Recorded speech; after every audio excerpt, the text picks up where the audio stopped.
Baik, bismillahirrahmanirrahim. Assalamualaikum warahmatullahi wabarakatuh. Mohon di unmute dulu biar ada respon dari peserta. Oke, saya ulang ya. Assalamualaikum warahmatullahi Waalaikumsalam. wabarakatuh.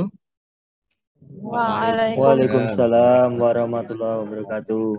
Bismillahirrahmanirrahim. Alhamdulillahirrabbilalamin. Wabihi nasta'inuhu ala umri dunya waddin. Wassalatu wassalamu ala asyrafil anbiya'i wal mursalin. Wa ala alihi wa ashabihi ajmain amma ba'du. Yang kami hormati Bapak Kepala SDIT Muhammadiyah Sinar Fajar, yang kami hormati Dewan Asatidah SDIT Muhammadiyah Sinar Fajar. Baik, pertama-tama mari kita panjatkan puji dan syukur kehadirat Allah Subhanahu wa taala yang mana pada kesempatan siang hari ini memberikan kita kesempatan dan juga kesehatan sehingga kita bisa bertemu dalam tatap maya karena memang dengan segala keterbatasan kita dapat mengadakan pertemuan di siang hari ini yaitu acara diseminasi atau pengimbasan eh, tentang pemahaman dan praktek budaya positif di sekolah kita di SDIT Muhammadiyah Sinar Fajar. Dan yang kedua kalinya mudah-mudahan salam dan selawat terlimpahkan kepada Nabi besar Muhammad Sallallahu Alaihi Wasallam. Baik, terima kasih atas kehadiran rekan-rekan semuanya di siang hari ini. Apa kabarnya hari ini? Bagaimana kabarnya hari ini? Alhamdulillah baik. Alhamdulillah sehat bahagia. Baik nih, Usanang ada Usaman juga teman-teman semuanya. Baik, mohon izin nanti saya akan share screen, akan berbagi layar. Nanti tolong ini nanti di apa namanya direspon ya. Saya ada beberapa pertanyaan. Nanti tolong pertanyaan pemantik ya. Nanti tolong dijawab benar atau benar ya atau tidak begitu nggih. Baik. Sudah bisa dibersani belum ini? Bentar ya.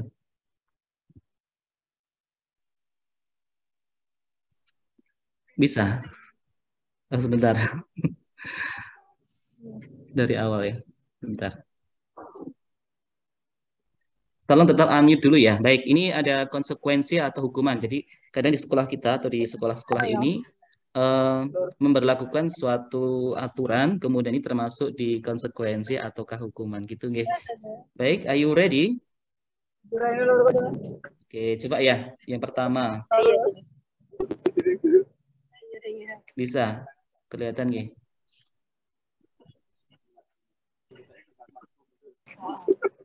Kelihatan enggak? Bisa enggak? Sebentar. Kelihatan. Oke.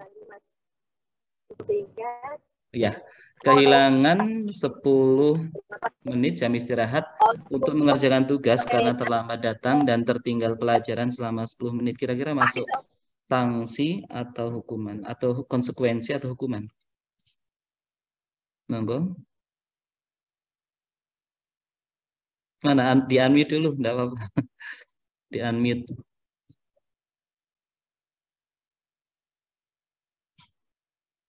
Ya.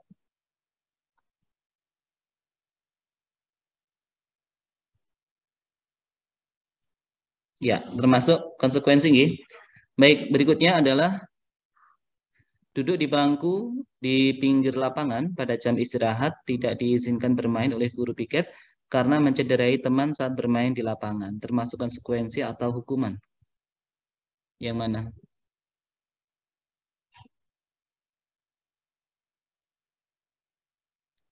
Di unmute dulu. Silahkan.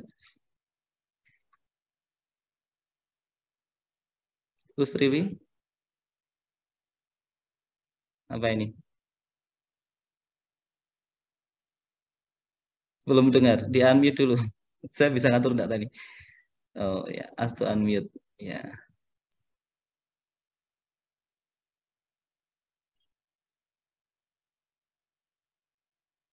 Ya, termasuk konsekuensi nggih. Nah, ini saya hanya nampilkan 5 aja, nanti kita masuk di materi gitu nggih. Baik, lanjut. Terlambat hadir di pembelajaran daring 15 menit dan diminta untuk tinggal ini 15 menit sesudah kelas usai untuk membahas ketertinggalan pembelajaran. Masih yang mana? Ya, Mas Ari. Iya, masuk mana ini? Konsekuensi. Lanjut dulu ya. Lari mengelilingi lapangan basket 2 kali karena terlambat 10 menit untuk pelajaran PJOK. Ini kasusnya di pelajaran PJOK. Masuk yang mana? Konsekuensi juga gitu nggih. Baik, ini untuk pemantik ataupun sekedar membuka wawasan nggih sedikit terkait dengan materi yang akan kita sharekan atau kita paparkan di kesempatan kali ini. Kita stop dahulu. Coba saya akan melanjutkan di materi utama.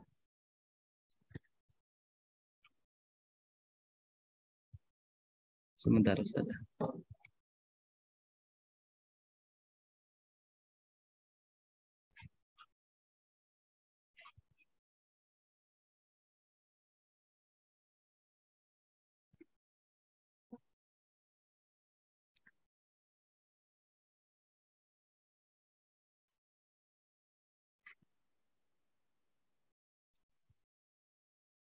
Baik. Saya mau izin berbagi layar lagi, yaitu tentang berbagi,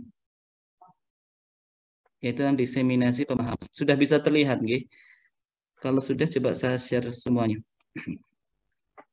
Baik, mohon izin menyampaikan terkait dengan pengimbasan tentang pemahaman dan pengalaman penerapan budaya positif. Langkah-langkah yang kami ambil sebelum melaksanakan pengimbasan ini, yang pertama yaitu meminta izin kepada Bapak Kepala Sekolah. Yang kedua yaitu konfirmasi dan koordinasi dengan rekan sejawat, yaitu ustadz-ustadz semuanya. Yang ketiga menentukan jadwal pengimbasan, dan yang keempat yaitu kegiatan pengimbasan atau presentasi. Baik, saya punya sebuah hal yang perlu kita perhatikan di sini. What do you think? Kira-kira menurut panjangan seperti apa? Tapi nanti tidak usah dijawab di sini dulu, disimpan dulu, gitu gitu. Ada sebuah ungkapan dihukum oleh penghargaan. Karena kita merasa bahwa penghargaan ini adalah sebuah apresiasi dan sebuah suatu hal yang positif yang dapat kita rasakan.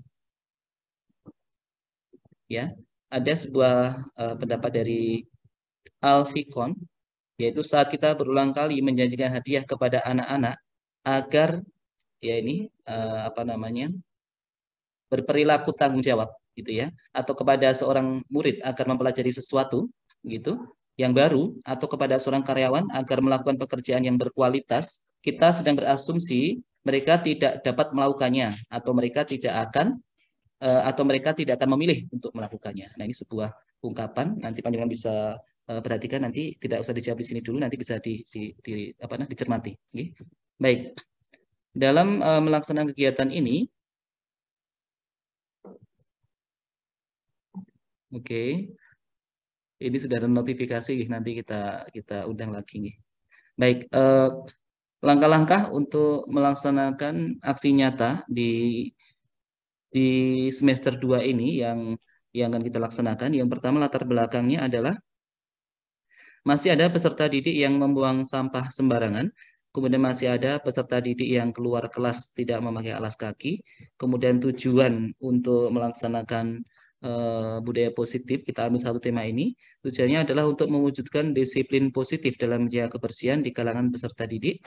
Kemudian untuk mewujudkan sekolah yang bersih, nyaman, dan asri dengan perilaku peserta didik yang mampu menjaga kebersihan. Kemudian tolak ukurnya adalah tidak ada peserta didik yang membuang sampah sembarangan, tidak ada peserta didik yang keluar kelas tidak memakai alas kaki.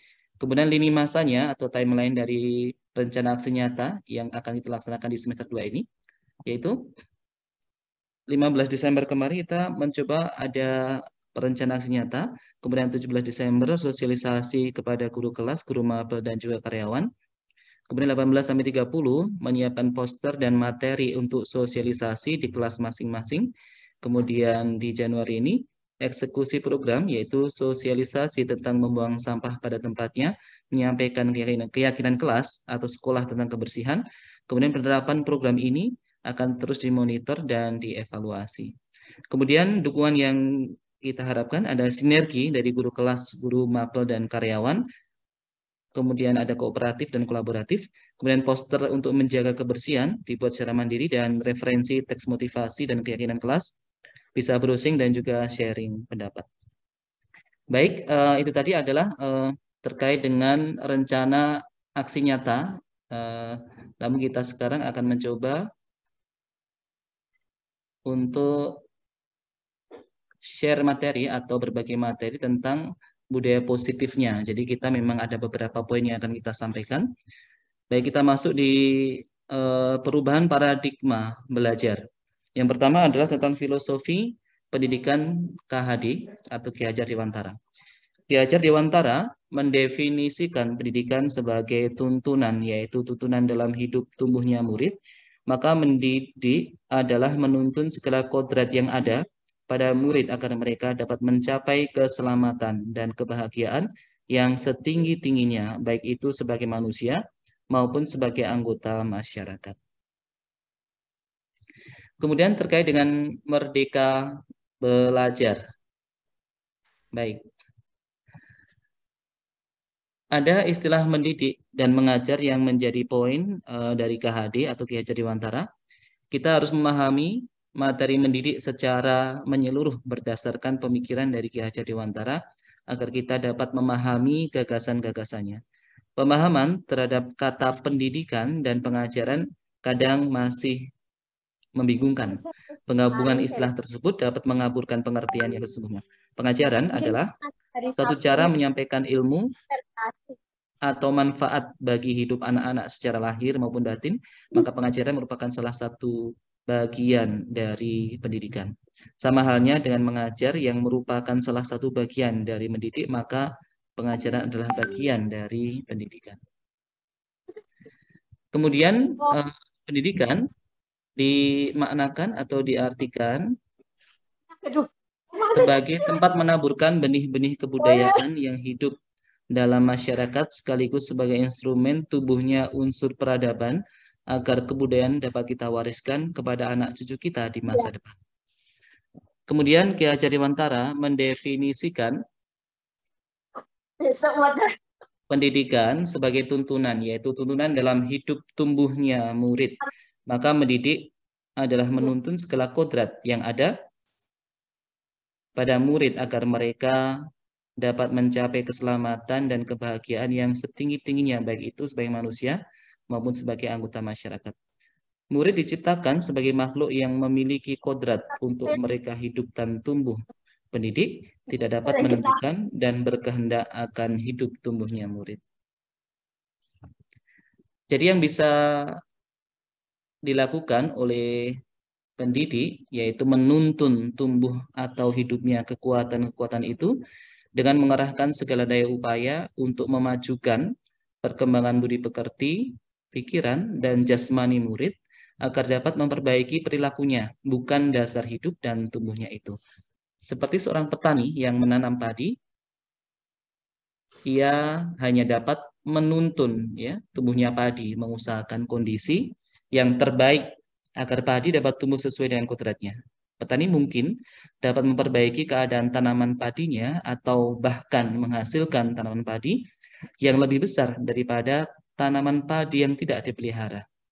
Bagaimanapun ikhtiar yang terbaik yang dilakukan oleh petani untuk tumbuhnya padi tidak akan dapat membuat tanaman padi itu tumbuh menjadi jagung atau tanaman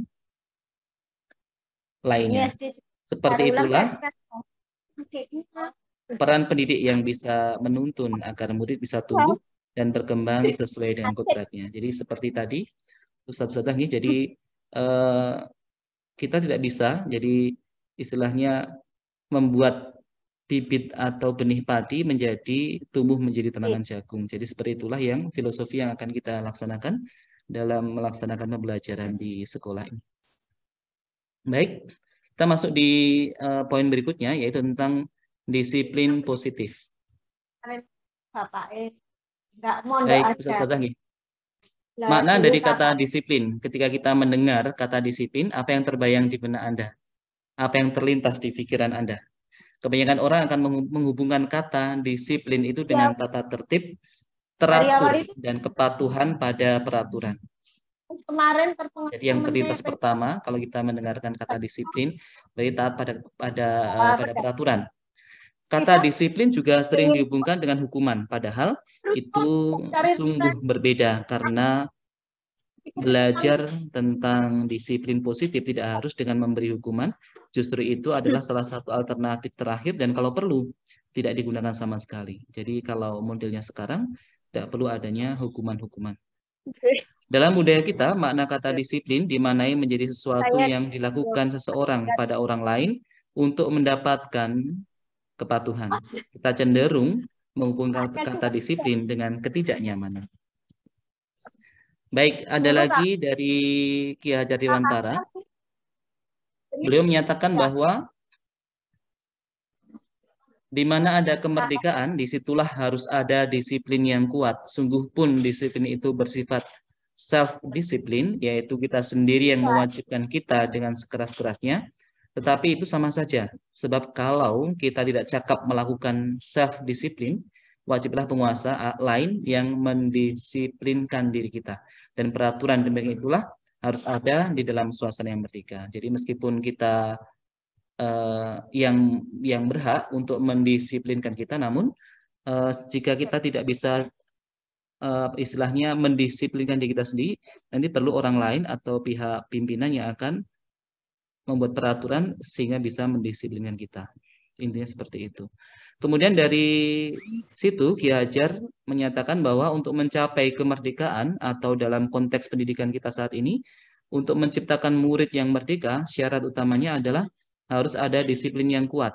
Disiplin yang dimaksud adalah disiplin diri yang memiliki motivasi internal. Nah, ini yang diharapkan bukan dari luar atau eksternal, tetapi dari dalam diri sendiri.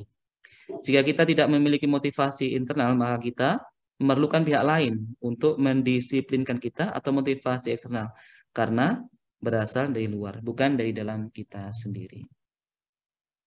Baik, kita lanjut di bagian definisi merdeka. Kira-kira kita sekarang sudah bisa merdeka belum, Ustaz-Ustazah atau Bapak Ibu semuanya? Oke, baik. Definisi merdeka dari KHD, dari Ki Hajar Dewantara adalah, ini bahasa Jawa, saya bacakan dulu bahasa Jawanya. Mardika iku jarwanya Nora mung lepasing pangreh ning uga kuat kuwasa amandiri priyanggo. Artinya, merdeka itu artinya tidak hanya terlepas dari perintah. Baik, terima kasih Ustaz Ustadzah. Kita lanjutkan lagi. Saya mohon izin untuk share screen lagi untuk materi yang sudah kita sampaikan tadi, kita lanjutkan.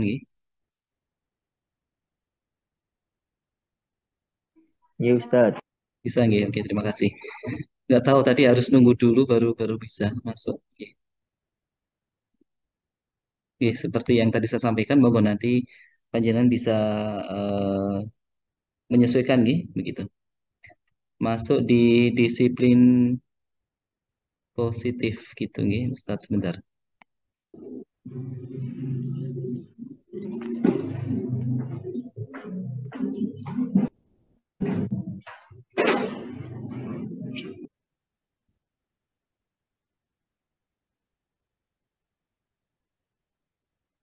Baik, kita lanjutkan lagi terkait dengan budaya positif.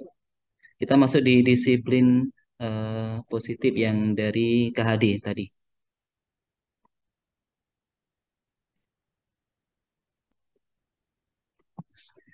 Baik, Diana juga menyatakan bahwa arti asli dari kata disiplin ini juga berkonotasi dengan disiplin diri dari murid-murid Socrates dan Plato. Disiplin diri dapat membuat seorang menggali potensinya menuju kepada sebuah tujuan, sesuatu yang dihargai dan bermakna.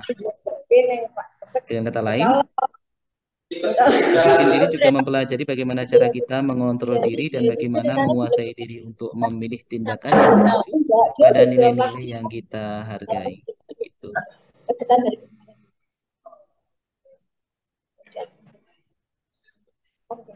Baik. lanjut di disiplin positif berikutnya. Jadi dengan kata lain, seseorang yang memiliki disiplin diri berarti mereka bisa bertanggung jawab terhadap apa yang dilakukannya karena mereka mendasarkan tindakan mereka pada nilai-nilai kebajikan universal. Di dalam hal ini, Ki Hajar menyatakan bahwa pertanggungjawaban itulah selalu menjadi sisihannya hak atau kewajiban dari seorang yang memegang kekuasaan atau pimpinan dalam umumnya. Adapun artinya tidak lain ialah orang tadi harus mempertanggungjawabkan dirinya serta tertibnya laku diri dari segala hak dan kewajibannya. Jadi sebagai pendidik, tujuan kita adalah menciptakan anak-anak yang memiliki disiplin diri sehingga mereka bisa berperilaku dengan mengacu kepada nilai-nilai kebajikan universal dan memiliki motivasi intrinsik bukan ekstrinsik. Jadi memang benar-benar termotivasi dari diri mereka sendiri. Ini yang kita harapkan dari peserta didik kita. Baik, kita masuk di bagian motivasi perilaku manusia. Jadi kalau kita memperhatikan manusia, ini pada saat mereka melakukan suatu tindakan, mereka mesti mempunyai motivasi, ya, yang mendorong mereka melakukan suatu itu ya. Diana Golson dalam bukunya Restructuring School Discipline menyatakan ada tiga motivasi perilaku manusia. Yang pertama, itu untuk menghindari ketidaknyamanan atau hukuman. Yang kedua, untuk mendapatkan imbalan atau penghargaan dari orang lain. Dan yang ketiga, untuk menjadi orang yang mereka inginkan dan menghargai diri sendiri dengan nilai-nilai yang mereka percaya. Yang pertama yaitu untuk menghindari ketidaknyamanan atau hukuman. Ini adalah tingkat yang terendah dari motivasi perilaku manusia. Biasanya orang yang motivasi perilakunya untuk menghindari hukuman atau ketidaknyamanan akan bertanya, apa yang akan terjadi bila saya tidak melakukannya? Benarnya mereka sedang menghindari permasalahan yang mungkin muncul dan berpengaruh pada mereka secara fisik, psikologis maupun tidak terpenuhinya kebutuhan mereka bila mereka tidak melakukan tindakan tersebut. Motivasi ini bersifat eksternal ataupun dari luar, jadi bukan dari diri dia sendiri. Kemudian yang kedua yaitu untuk mendapatkan imbalan atau penghargaan dari orang lain. Ini juga sama yaitu dari luar yaitu eksternal. Ini menjadi satu tingkat di atas motivasi yang pertama. Di sini orang berperilaku untuk mendapatkan imbalan atau penghargaan dari orang lain. Orang dengan motivasi ini akan bertanya, apa yang akan saya dapatkan bila saya melakukannya? Mereka melakukan sebuah tindakan untuk mendapatkan pujian dari orang lain yang menurut mereka penting dan mereka letakkan dalam dunia berkualitas mereka. Mereka juga melakukan sesuatu untuk mendapatkan hadiah, pengakuan, atau imbalan. Motivasi ini juga masih bersifat eksternal. Dan berikutnya, yang ketiga yaitu untuk menjadi orang yang mereka inginkan dan menghargai diri sendiri dengan nilai-nilai yang mereka percaya. Orang dengan motivasi ini akan bertanya, akan menjadi orang seperti apakah ya saya bila saya melakukannya? Mereka melakukan sesuatu karena nilai-nilai yang mereka yakini dan hargai, dan mereka melakukannya karena mereka ingin menjadi orang yang melakukan nilai-nilai yang mereka yakini tersebut. Ini adalah motivasi yang akan membuat seseorang memiliki disiplin positif karena motivasi berperilakunya bersifat internal, bukan eksternal. Jadi motivasi intrinsik dari diri mereka sendiri. Ini yang kita harapkan baik sebagai seorang pendidik maupun juga untuk peserta didik kita. Nah, sekarang kita coba setelah kita mempelajari ada tiga motivasi perilaku manusia tadi, eh, ada dari menghindari hukuman atau ketidaknyamanan, kemudian ingin mendapatkan penghargaan. Yang ketiga adalah ada motivasi internal dari diri mereka sendiri. Nah, sekarang kira-kira kalau ini penghargaan ini berarti yang kedua ya. Jadi ternyata penghargaan ini ada sebuah istilah dari Alfie Kohn. Ini dia eh, memberikan sebuah statement bahwa penghargaan itu juga ibaratnya seperti menghukum karena dia punya ada argumen-argumen tertentu yang ternyata adanya penghargaan juga semacam terhukum oleh adanya penghargaan. Nah, ini ada istilah seperti ini. Jadi pada saat kita berulang kali menjanjikan hadiah kepada anak-anak agar berperilaku bertanggung jawab. Jadi kayak kita menjanjikan suatu hadiah. Kalau kamu nanti bisa mencuci piring, saya kasih uang misalnya. Atau saya kasih hadiah permen misalnya. Atau saya kasih snack, roti, dan lain sebagainya. Atau juga kepada seorang murid agar mempelajari sesuatu yang baru. Mbak, Mas, kamu pelajari materi ini, nanti saya kasih hadiahnya gitu. Atau pada seorang karyawan agar melakukan pekerjaan berkualitas. Ini asumsinya mereka tidak dapat melakukannya. Jadi harus ada iming-iming penghargaan. Dan mereka tidak akan memilih untuk melakukannya. Nah, berikutnya, nanti ini ada istilah seperti ini bahasanya dihukum oleh penghargaan. Jadi Afikon ini mengemukakan baik penghargaan maupun hukuman. Ini cara-cara mengontrol perilaku seseorang yang menghancurkan potensi untuk pembelajaran yang sesungguhnya. Menurut Kon, secara ideal, tindakan belajar itu sendiri adalah penghargaan sesungguhnya. Jadi tindakan belajar itulah yang merupakan sebuah penghargaan sesungguhnya. Selanjutnya juga mengemukakan beberapa pernyataan dari hasil pengamatannya selama ini tentang tindakan memberikan penghargaan yang nilainya sama dengan menghukum seseorang. Nah, sekarang kalau kita perhatikan adanya penghargaan tadi kira-kira kalau short term atau long term seperti apa? Ini ada pengaruh jangka pendek dan jangka panjangnya. Penghargaan itu efektif jika kita menginginkan seseorang melakukan sesuatu yang kita inginkan dalam jangka waktu pendek.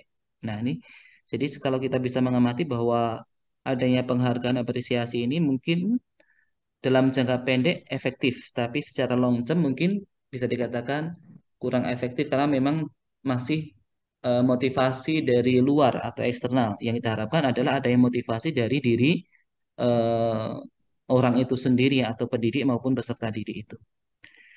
Kemudian selanjutnya disampaikan bahwa jika kita menggunakan penghargaan lagi, maka orang tersebut akan bergantung kepada penghargaan yang diberikan serta kehilangan motivasi internalnya. Jika kita mendapatkan penghargaan untuk melakukan sesuatu yang baik, maka selain kita senantiasa berharap mendapatkan penghargaan tersebut lagi, kita pun menjadi tidak menyadari tindakan baik yang kita lakukan. Selanjutnya disampaikan juga bahwa penghargaan ini kalau kita bilangnya tidak efektif, mungkin kita tepatnya kurang efektif begitu ya. Suatu penghargaan adalah suatu benda atau peristiwa yang diinginkan, yang dibuat dengan syarat. Hanya jika Anda melakukan hal ini, maka Anda akan mendapatkan penghargaan yang diinginkan. Jika saya mengharapkan suatu penghargaan dan tidak mendapatkannya, maka saya akan kecewa dan berkecil hati. Serta kemungkinan lain kali saya tidak akan berusaha sekeras sebelumnya. Kayak misalnya sudah diberikan iming-iming, ternyata nggak bisa, udah jadi malas, jadi tidak mau melakukan lagi. Jika kita memberikan seseorang suatu penghargaan untuk melakukan sesuatu, maka kita harus terus-menerus memberikan penghargaan itu jika kita ingin orang itu meneruskan perilaku yang kita inginkan. Seperti yang tadi ini mungkin dalam jangka pendek memang masih bisa dikatakan efektif, tapi secara jangka panjang karena memang belum menumbuhkan motivasi internal dari orang yang kita minta melakukan sesuatu, maka ini dikatakan bahwa penghargaan ini kurang efektif begitu. Kemudian berikutnya ada contoh apa namanya ekspresi atau contoh yang bisa kita kita perhatikan di sekitar kita.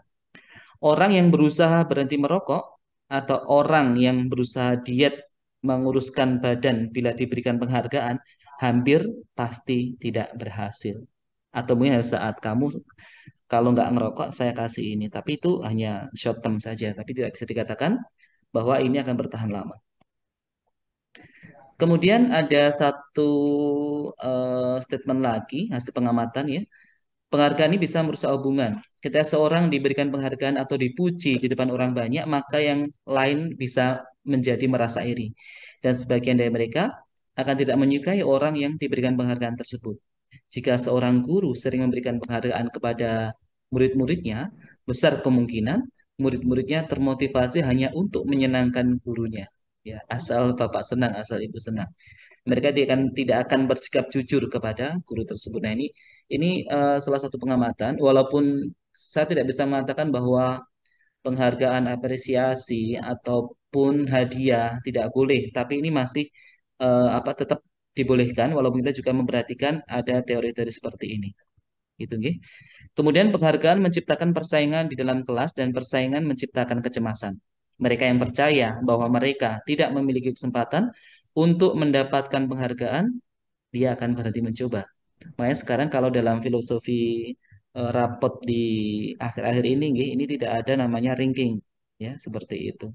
Karena masing-masing peserta didik, masing-masing murid kita memiliki potensi dan bakat minat masing-masing yang tidak bisa kita samakan dengan murid lainnya. Gitu.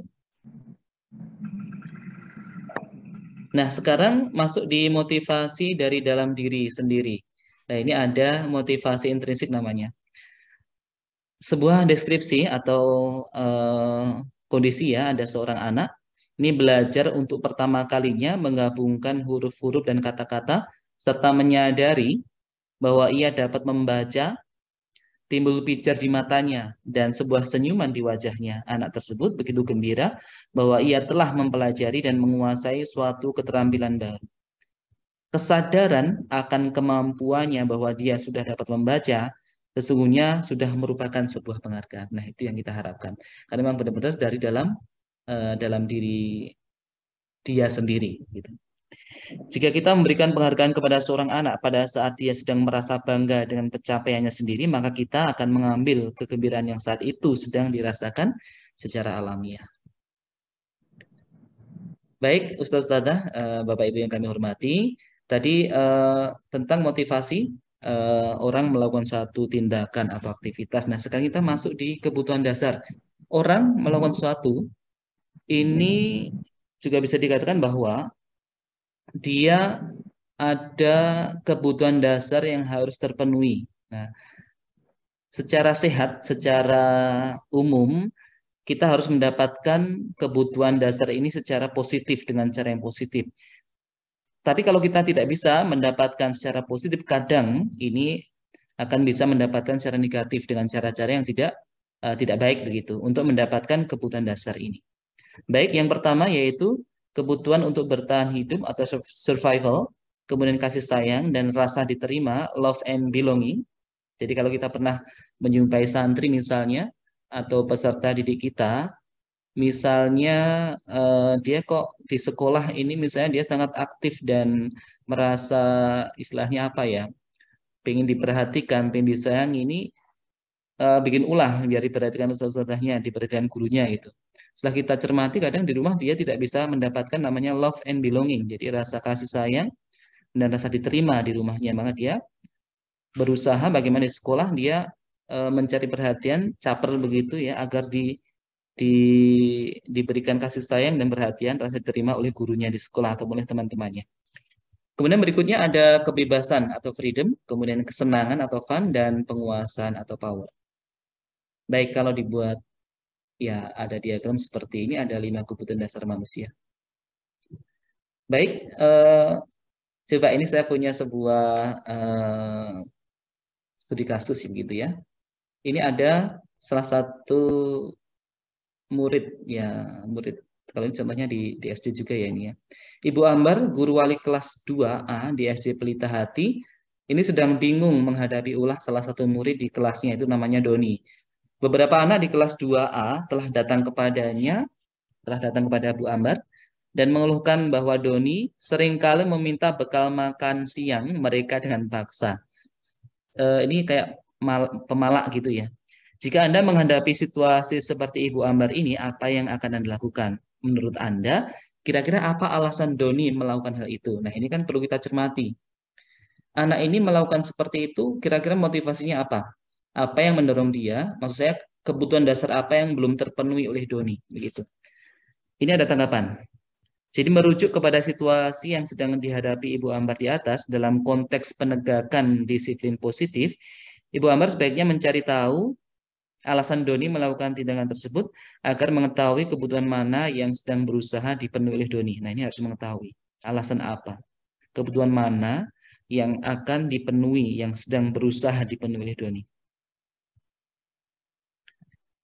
Baik, kita akan menghubungkan konsep tersebut dengan disiplin positif berdasarkan pada teori kontrol di mana dinyatakan bahwa ada suatu tujuan di balik sebuah perilaku manusia. Kita juga percaya bahwa murid memiliki tujuan di balik perilaku mereka. Salah satunya adalah untuk memenuhi kebutuhan dasar mereka. Nah, ini yang perlu kita cermati dalam memahami kondisi psikologi dan juga kondisi jika murid kita melakukan suatu kesalahan begitu. Nah, kita masuk di pertama, kalau deskripsi dari kebutuhan untuk bertahan hidup atau survival, ini kebutuhan yang bersifat fisiologis untuk bertahan hidup, misalnya kesehatan, rumah, dan makanan. Kemudian kebutuhan biologis sebagai bagian dari proses reproduksi termasuk kebutuhan untuk tetap bertahan hidup atau survival tadi. Kemudian komponen psikologis pada kebutuhan ini meliputi kebutuhan akan perasaan aman, begitu. Kemudian ada love and belonging ya, kasih sayang dan rasa diterima, kebutuhan untuk diterima. Jadi kebutuhan ini dan tiga kebutuhan berikutnya adalah kebutuhan psikologis. Kebutuhan untuk disayangi dan diterima meliputi kebutuhan akan hubungan dan koneksi sosial, kebutuhan untuk memberi dan menerima kasih sayang, dan kebutuhan untuk merasa menjadi bagian dari suatu kelompok. Kebutuhan ini juga meliputi keinginan untuk tetap terhubung dengan orang lain. Jadi kayak kebutuhan secara sosial gitu ya. Seperti teman, keluarga, pasangan hidup, teman kerja, bahkan sampai binatang peliharaan dan kelompok di mana kita bergabung. Jadi ketika kita berada di suatu komunitas atau kelompok, jika kita tidak mendapatkan kebutuhan ini, maka akan ada sesuatu yang memang kurang lengkap. Jadi ada kasih sayang dan rasa diterima dalam komunitas tersebut, begitu. Kemudian ini juga ada berikutnya, yaitu kebutuhan dasar berupa penguasaan atau kebutuhan pengakuan atas kemampuan. Kebutuhan ini berhubungan dengan kekuatan untuk mencapai sesuatu, menjadi kompeten, menjadi terampil, diakui atas prestasi dan keterampilan kita, didengarkan, dan memiliki rasa harga diri. Kebutuhan ini meliputi keinginan untuk dianggap berharga, bisa membuat perbedaan, bisa membuat pencapaian tertentu, kompeten, diakui, dihormati. Ini meliputi self-esteem dan keinginan untuk meninggalkan pengaruh. Anak-anak yang memiliki kebutuhan dasar akan penguasaan yang tinggi biasanya selalu ingin menjadi pemimpin. Mereka juga suka mengamati sebelum mencoba hal baru dan merasa kecewa bila melakukan kesalahan. Mereka juga biasanya rapi dan sistematik dan selalu ingin mencapai yang terbaik. Jadi kompeten ya, kompetensi mereka ditunjukkan ya, gitu. Nah, ini juga bisa dirasakan tidak hanya anak-anak, tapi juga orang dewasa ya ini ya, kebebasan, kebutuhan akan pilihan. Kebutuhan untuk bebas adalah kebutuhan akan kemandirian, otonomi, memiliki pilihan, dan mampu mengendalikan arah hidup seseorang. Anak-anak dengan kebutuhan kebebasan yang tinggi menginginkan pilihan. Mereka perlu banyak bergerak, suka mencoba, tidak terlalu terpengaruh orang lain, dan senang mencoba hal baru dan yang menarik. Yang ini juga sama tentang kesenangan atau fun, kebutuhan untuk merasa senang. Jadi seperti ini juga dialami oleh tidak hanya anak-anak, tapi juga orang dewasa. Kebutuhan akan kesenangan adalah kebutuhan untuk mencari kesenangan, bermain, dan tertawa. Coba bayangkan hidup tanpa kenikmatan apapun, betapa menyedihkannya. Kemudian Gleiser menghubungkan kebutuhan akan kesenangan itu dengan belajar.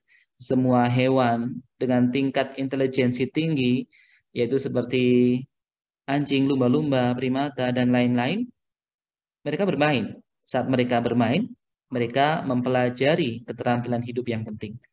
Manusia juga tidak berbeda. Nah, seperti itu. Anak-anak dengan kebutuhan dasar kesenangan yang tinggi biasanya ingin menikmati apa yang dilakukan. Mereka juga bisa berkonsentrasi tinggi saat mengerjakan hal yang disenangi. Mereka suka permainan dan suka mengoleksi barang, suka bergurau, suka melucu, dan suka mengemaskan. Bahkan saat mereka bertingkah laku buruk, mereka masih terlihat lucu. Nah, ini termasuk kebutuhan dasar yaitu fun, ya, yaitu kesenangan. Baik, Ustaz-Ustazah, Bapak Ibu yang kami hormati, kita tadi sudah belajar tentang kebutuhan dasar, motivasi. Nah, sekarang kita ada tentang posisi kontrol. Nah, ini juga kita sering hadapi di lingkungan sekolah, bila murid kita atau santri kita melakukan kesalahan, kira-kira kita ini menempatkan diri pada posisi apa? Jadi seperti tadi saya sampaikan, ketika ada murid yang melakukan kesalahan, ini kita harus mengetahui motivasinya apa, atau mungkin kebutuhan dasar apa yang belum terpenuhi. Seperti tadi ya, apakah dia hanya ingin kesenangan semata dengan melakukan kesalahan, misalnya mengganggu temannya, ataupun niatnya mungkin hanya sekedar bercanda, tapi jadi sebuah kesalahan, menjatuhkan barang, atau merobek baju temannya, dan sebagainya. Nah, ini kita sebagai seorang guru, kita harus memahami ini. Posisi kontrol yang kita harus tempati ya ketika murid kita melakukan kesalahan. Yang pertama adalah penghukum, kemudian yang kedua pembuat rasa bersalah, kemudian yang ketiga teman, yang keempat pemantau, dan yang terakhir manajer. Dan posisi terbaik dalam menangani kesalahan adalah sebagai manajer. Nanti terkait dengan segitiga restitusi dari awal sampai akhir tadi, yang terkait ya materinya ya. Yang terakhir ini tentang restitusi, bagaimana menangani anak ketika melakukan kesalahan. Kita jangan sebagai penghukum, jangan sampai pembuat rasa bersalah, atau sebagai bahkan teman, pemantau, tapi yang terbaik manajer. Meskipun kita sempat memposisikan sebagai teman, eh, memperhatikan gaya bicara kita, kemudian merangkul anak-anak sebagai teman kita, tapi tetap nanti kita di manajer ini yang perlu kita tonjolkan, karena memang harus mampu menumbuhkan motivasi internal untuk memperbaiki kesalahan mereka. Baik, secara umum nanti saya sampaikan di sini, kalau posisi kontrol sebagai penghukum ya, yang pertama ini seorang penghukum bisa menggunakan hukuman fisik maupun verbal ataupun dengan kata-kata gitu ya. Orang-orang yang menjalankan posisi penghukum senantiasa mengatakan bahwa sekolah memerlukan sistem atau alat yang dapat lebih menekan murid-murid lebih dalam lagi. Guru-guru yang menerapkan posisi penghukum akan berkata, nah seperti ini ya, coba di kita waktu sekolah kita ingat seperti ini. Patuhi aturan saya atau awas. Nah, ini mengancam ya. Kamu selalu saja salah. Selalu, pasti selalu yang terakhir selesai. Nah, ini seperti ini sebagai seorang penghukum ya, posisi sebagai seorang penghukum bagi murid kita. Guru seperti ini senantiasa percaya hanya ada satu cara agar pembelajaran bisa berhasil, yaitu dengan cara dia.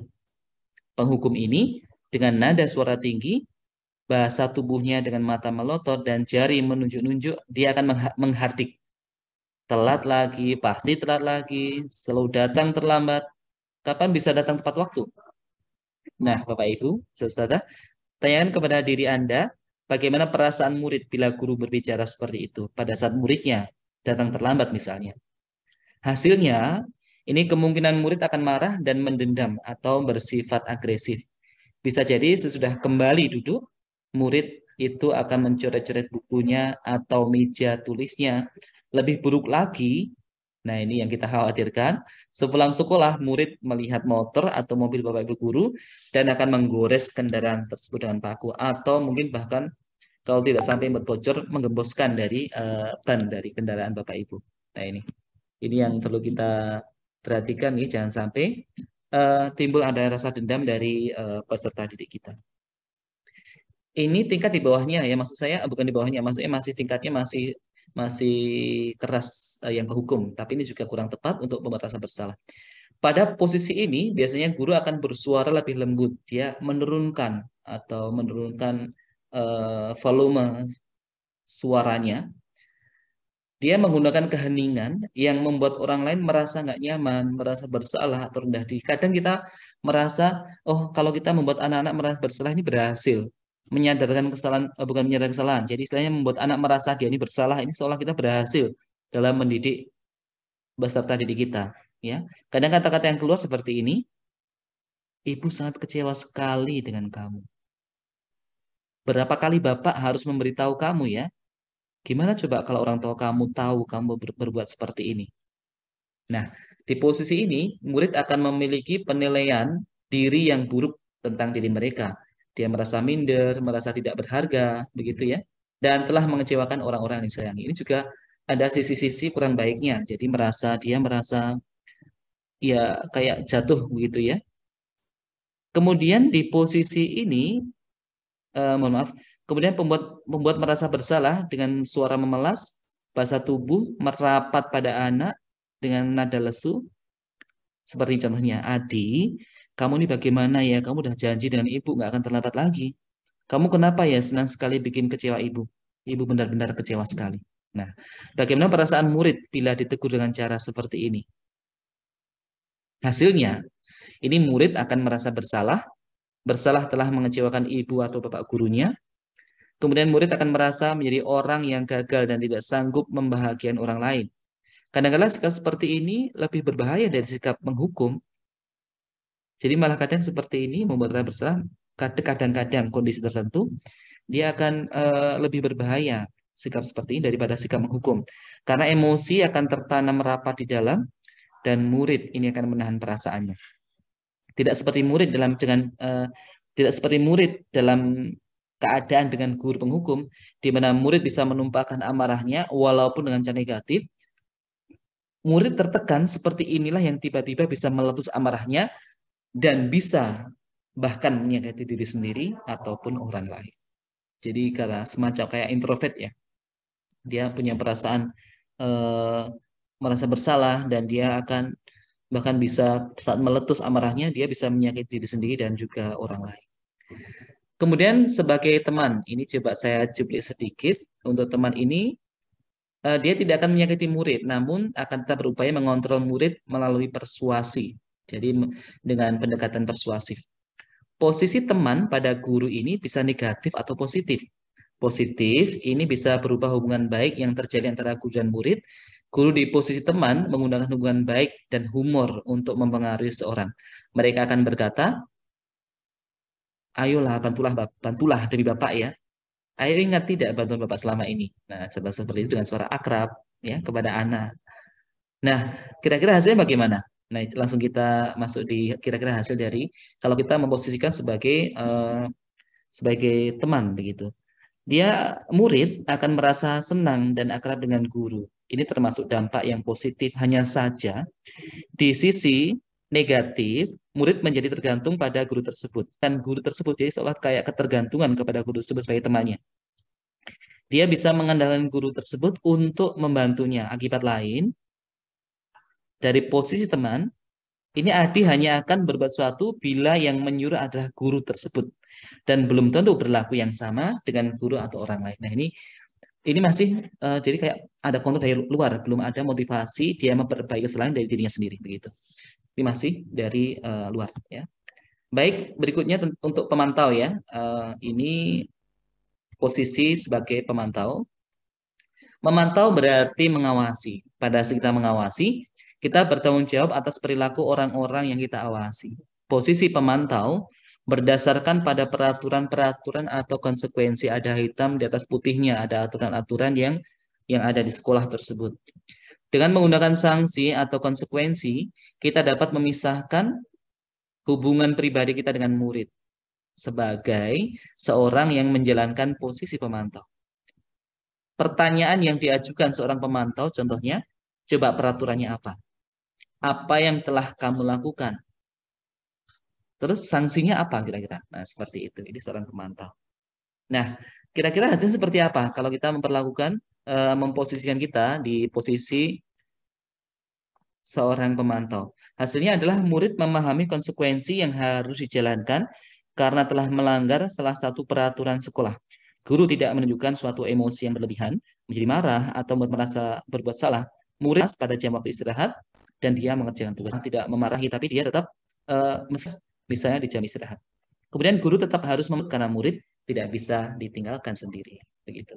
Baik, yang terakhir, ini yang perlu kita pahami untuk posisi yang terbaik yang bisa kita arahkan, yaitu sebagai manajer.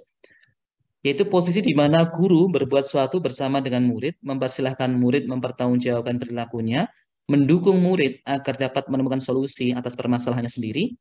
Seorang manajer telah memiliki keterampilan di posisi teman ataupun pemantau.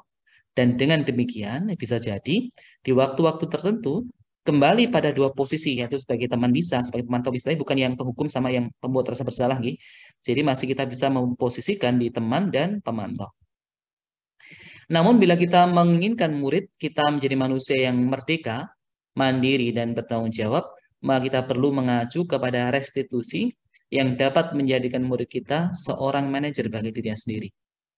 Di manajer, murid diajak untuk menganalisis kebutuhan dirinya maupun kebutuhan orang lain. Di sini penekanan bukan pada kemampuan membuat konsekuensi, namun dapat berkolaborasi dengan murid bagaimana memperbaiki kesalahan yang ada. Seorang manajer akan berkata, nah, ini coba perhatikan, coba apa yang kita yakini. Ini maksudnya kembali kepada keyakinan kelas. Apakah kamu meyakininya? Jika kamu meyakininya, apakah kamu bersedia memperbaikinya? Nanti kita bahas di keyakinan kelas juga ya ini ya nanti ya.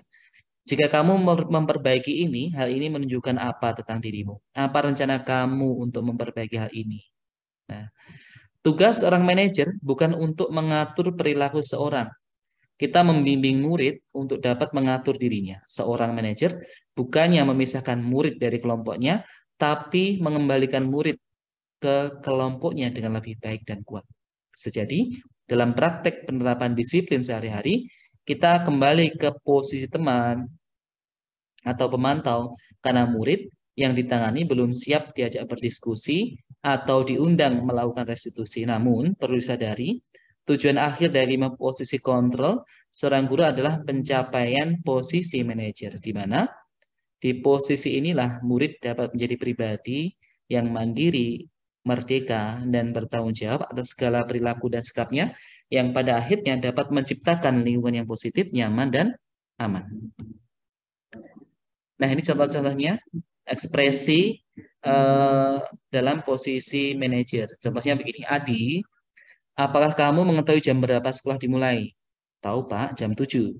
Iya, jadi sekarang kamu terlambat. Kira-kira bagaimana kamu akan memperbaiki masalah ini? Terus Adi bilang, saya bisa tanya teman saya, Pak, untuk mengejar tugas yang tertinggal. Tapi kan ini masih tentang materi ya. Kemudian guru bilang lagi, baik itu bisa dilakukan. Apakah besok akan ada masalah untuk kamu agar bisa hadir tepat waktu ke sekolah? Nah, ini masih mengejar tentang kesalahan yang terlambat. Terus tadi bilang, tidak Pak, saya bisa hadir tepat waktu. Kemudian guru bilang, baik, saya hargai usahamu untuk memperbaiki ini. Kira-kira bagaimana perasaan murid diperlakukan seperti ini? Pada posisi manajer, suara guru sebaiknya dengan nada suara yang tulus, tidak perlu marah, tidak perlu meninggikan suara, apalagi menunjuk-nunjuk jari ke murid, atau bahkan berkaca pinggang, ya, atau bersikap seolah-olah menyesal, begitu. Tampak sedih sekali akan perbuatan murid, atau bersenda gurau sebagai teman. Nah, bukan seperti itu, tapi intinya tetap tulus, begitu. Fokus ada pada murid, bukan untuk membahagiakan guru atau orang tua. Murid sudah mengetahui adanya suatu masalah dan suatu itu perlu terjadi. Bila guru mengambil posisi pemantau, guru akan melihat apa konsekuensinya, apa peraturannya. Namun pada posisi manajer, guru akan mengembalikan tanggung jawab pada murid untuk mencari jalan keluar permasalahannya. Tentu dengan bimbingan guru. Baik, Bapak Ibu, saudara yang kami hormati, ini contoh keyakinan kelas. Ini mungkin jauh dari sempurna ya. Mungkin kalimat-kalimatnya ya. Coba kita masuk di contoh dari modul yang ada. Baik, contoh kelas 1 ini keyakinan, saya mengatakan bukan peraturan, tapi keyakinan kelas. Seperti saat kita menyadari tentang fungsinya helm. Nah, ini untuk melindungi kepala dari benturan. Ini masuk di keyakinan kita bahwa itu hal positif, hal baik yang perlu kita lakukan. Nah, contoh keyakinan kelas 1 seperti ini. Setiap anggota kelas perlu belajar, perlu senang, perlu melakukan tugas, perlu saling menghargai, perlu merasa aman. Ini contoh untuk yang kelas bawah ya. Kemudian untuk yang kelas atas, kelas 5, ini sudah mulai poin-poin agak ringkas ya. Selalu bersikap positif, senantiasa menjadi diri yang terbaik, percaya dan menghormati orang lain serta barang miliknya, berkomitmen terhadap setiap tugas, senantiasa membantu. Nah, kalau kelas 7 udah SMP ya. Nah, ini mungkin di keyakinan kelas 5 ini seperti dengan ada di apa namanya?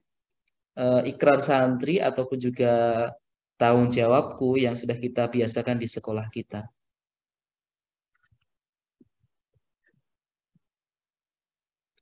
Nah, ini ada beberapa poin untuk pembentukan keyakinan kelas begitu. Ya. Keyakinan kelas bersifat lebih abstrak daripada peraturan. Berisi pernyataan universal, dibuat dalam kalimat positif. Keyakinan kelas tidak terlalu banyak sehingga mudah diingat begitu. Keyakinan kelas mudah diterapkan. Seluruh warga kelas berkontribusi dalam pembuatan keyakinan kelas dan meninjau kembali keyakinan kelas dari waktu ke waktu. Demikian Ustaz. Tinggal 1 minute remaining ya. Nanti kita undang lagi untuk memenuhi kuota waktunya 1 jam. Gitu. Baik, saya stop share dulu. Baik.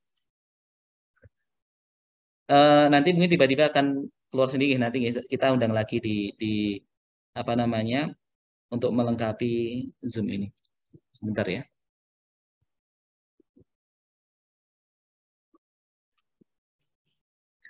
Oke, baik. Kita lanjutkan dulu.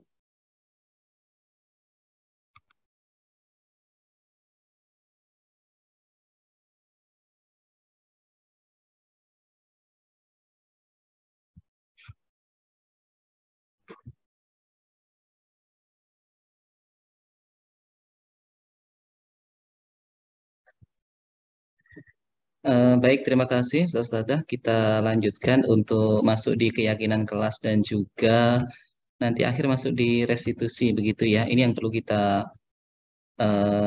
tekankan dulu terkait dengan keyakinan kelas tadi masuk di pembentukan keyakinan kelas nih. Baik, kita masuk di berikutnya. Kira-kira mengapa perlu keyakinan kelas kok tidak peraturan kelas saja begitu. Nah, ini mengapa kita memiliki peraturan tentang penggunaan helm begitu pada saat mengendarai kendaraan bermotor.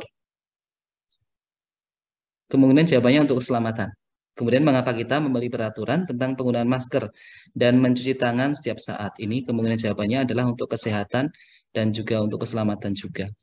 Jadi nilai keselamatan atau kesehatan ini yang kita sebut sebagai sebuah keyakinan. Tadi saya sampaikan tentang keyakinan bukan peraturan. Jadi intinya nilai-nilai universal, nilai kebajikan universal yang bisa disepakati secara tersirat maupun tersurat.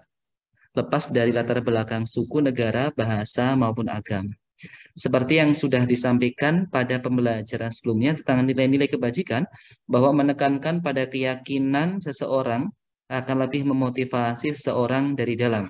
Seseorang akan lebih tergerak dan bersemangat untuk menjalankan keyakinannya daripada hanya sekadar mengikuti serangkaian aturan tertulis tanpa makna.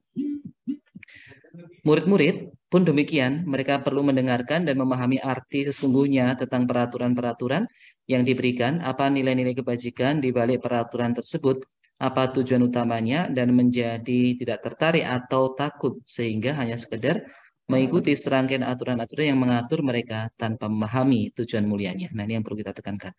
Nah, dalam eh, menangani permasalahan atau kesalahan anak, kita menggunakan namanya segitiga restitusi. Jadi dari posisi manajer dia menerapkan segitiga restitusi. Dari di kesempatan kemarin waktu kita menjalankan praktek aksi nyata, salah satunya adalah tentang segitiga restitusi. Ini kita ambil kasus di kelas 6 kemarin.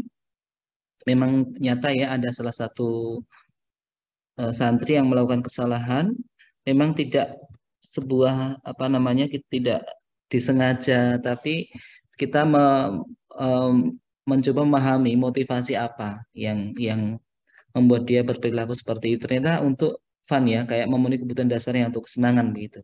Nah, ini ada namanya segitiga restitusi, ada 3 sisi begitu. Yang dasar adalah menstabilkan identitas, kemudian ada validasi tindakan yang salah, dan yang terakhir menanyakan keyakinan. Nah, ini rangkaian yang tidak terpisahkan dan kita laksanakan dalam melaksanakan segitiga restitusi ini untuk menumbuhkan kesadaran bagi murid kita saat melakukan kesalahan. Jadi dia menumbuhkan keinginan dari dirinya sendiri untuk memperbaiki kesalahannya, bukan sanksi konsekuensi, tapi dia dari dalam dirinya sendiri bisa memunculkan perbaikan-perbaikan yang bisa mereka jalankan begitu. Baik, deskripsinya seperti ini. Untuk stabilize the identity atau menstabilkan identitas, kita semua akan melakukan hal terbaik yang bisa kita lakukan. Kalau validasi tindakan yang salah, validate the misbehavior. Jadi semua perilaku memiliki alasan ya, semacam motivasi atau untuk memenuhi kebutuhan dasar manusia tadi. Kemudian menanyakan keyakinan atau seek the belief, kita semua memiliki motivasi internal gitu. Baik, detailnya tentang segitiga restitusi. Nah, ini mungkin kita langsung berikan contohnya dengan kata-kata. Yang pertama, berbuat salah itu tidak apa-apa. Kita mencoba memahami kondisi murid kita. Kemudian tidak ada manusia yang sempurna. Saya juga pernah kok melakukan kesalahan seperti itu. Kita bisa menyelesaikan ini. Bapak Ibu tidak tertarik cari siapa yang salah, tapi Bapak atau Ibu ingin mencari solusi dari permasalahan ini. Kamu berhak merasa seperti itu. Apakah kamu sedang menjadi teman yang baik buat dirimu sendiri? Kemudian langkah berikutnya adalah memvalidasi tindakan yang salah, validate the misbehavior. Kalimat di bawah ini mungkin terdengar asing buat guru, namun bila dikatakan dengan nada tanpa menghakimi, akan memvalidasi kebutuhan mereka. Contohnya, padahal kamu bisa loh melakukan yang lebih buruk dari ini ya. Kamu pasti punya alasan mengapa melakukan hal itu. Kamu patut bangga pada dirimu sendiri karena kamu telah melindungi sesuatu yang penting buatmu. Kamu boleh mempertahankan sikap itu, tapi kamu harus menambahkan sikap yang baru. Kemudian menanyakan keyakinan atau seek the belief, keyakinan kelas atau sekolah yang sudah menjadi menjadi keyakinan, begitu ya. Contohnya seperti ini. Apa yang kita percaya sebagai kelas atau keluarga? Apakah nilai-nilai umum yang kita telah sepakati? Apa bayangan kita tentang kelas yang ideal? Kamu mau jadi orang yang seperti apa? Nah, penting untuk menanyakan kepada anak kehidupan seperti apa nantinya yang mereka inginkan. Ya. Apakah kamu ingin menjadi orang yang sukses, bertanggung jawab, atau bisa dipercaya? Kebanyakan anak akan mengatakan iya, tapi mereka tidak tahu bagaimana caranya menjadi orang seperti itu. Nah, sebagai seorang guru, ini dapat membantu dengan bertanya, seperti apa jika mereka menjadi orang seperti itu? Ketika anak sudah mendapatkan gambaran yang jelas tentang orang seperti apa yang mereka inginkan, guru dapat membantu anak-anak tetap fokus pada gambaran tersebut. Gitu. Nah, ini salah satu contoh untuk segitiga restitusi yang sudah kita laksanakan nih. Baik, sebentar saya coba akan menampilkan untuk segitiga restitusi yang contoh yang sudah kita jalankan ya. Baik, walaupun sekelumit coba saya coba play ya. Assalamualaikum Mas Fadil. Waalaikumsalam. Oke Mas, tadi di kelas ini Ustadz perhatikan ini Mas Fadil tadi kucek baju dan celana. Ya. Itu tadi kira-kira kenapa? Minta. Oh, itu tadi Mas Fadil tahu enggak kalau itu? Oke, nah ini kira-kira kamu tahu enggak kalau itu merugikan orang lain? Juga tadi tugas dari Ustadz selesai enggak tadi? Tidak. Oh, tidak ya. Baik, tapi jangan bisa berbuat salah dan berbuat salah itu hal yang biasa ya. Dan Ustadz di sini tidak akan mencari tahu siapa yang salah ya, tidak akan mencari atau menyalah-nyalahkan orang lain, menyalah-nyalahkan kamu, tidak, tetapi berusaha mencari penyelesaian bersama-sama gitu ya Mas, bukan untuk memperbaiki situasi ini gitu ya Mas ya. Oke, Ustaz mau tanya kamu, kira-kira kamu tadi alasannya apa sih kok bisa seperti itu? Untuk senang-senang gitu ya Mas ya? Iya. Kamu lakukannya dengan senang ya seperti itu ya? Oke, pasti seru kan ya main-main dan belajar seperti itu ya? Ya. Oke, Ustaz yakin kamu pasti merasa senang ya. Tapi yang kamu lakukan itu ternyata bisa merugikan orang lain, gitu Mas ya. Sehingga sekarang kamu dalam masalah. Masalahnya apa? Yaitu kamu mengotori baju dan celana dari Mas Rafa, dan satu lagi Mas Fadil tidak bisa menyelesaikan tugas dari Ustaz. Itu ya Mas ya. Oke, sekarang mari kita bicarakan tentang keyakinan sekolah dan keyakinan kelas kita. Apa yang kita percaya ya, apa yang kita yakini, kira-kira yang mana yang belum bisa Mas Fadil tunjukkan? Mungkin sikap menghormati orang lain dan menghargai orang lain dan menghormati diri sendiri. Nah, itu Mas Fadil tahu ya, ternyata ya. Jadi ingat dengan baik tentang keyakinan kelas kita ya, perhatikan ya. Nah, berarti pada saat kamu mencoret-coret baju dan celana Mas Rafa tadi itu, artinya Mas Fadil bisa menghormati orang lain tidak? Tidak. Tidak ya, oke. Tapi memang tadi itu kayak senang gitu ya Mas ya bermain seperti itu. Tapi sebetulnya menurut Ustadz, ada hal lain yang bisa dilakukan untuk mendapatkan kesenangan tapi tidak merugikan orang lain. Kira-kira apa Mas? Mungkin dengan cara menggambar Di buku kamu sendiri ya. Nah, itu kan bisa dialihkan kan, kamu bisa menggambar di buku kamu sendiri, jadi tanpa merugikan orang lain. Gitu ya Mas ya. Baik, berarti Mas Fadil sudah sadar, sudah mengetahui apa yang harus dilakukan. Dan hal yang penting juga nanti Mas Fadil juga minta maaf sama Mas Rafa ya. Dan nanti masalah baju nanti biar bisa diselesaikan ya, sama kita bantu untuk menyelesaikannya, dibersihkan atau gimana dari Ustadz. Nanti bisa dikerjakan di rumah, besok bisa dikumpulkan ke Ustadz. Gitu ya Mas ya. Ya. Baik, kalau kamu sudah mengetahui, mari kita selalu mengindahkan ya, memperhatikan keyakinan sekolah kita. Nah, gitu ya Mas ya.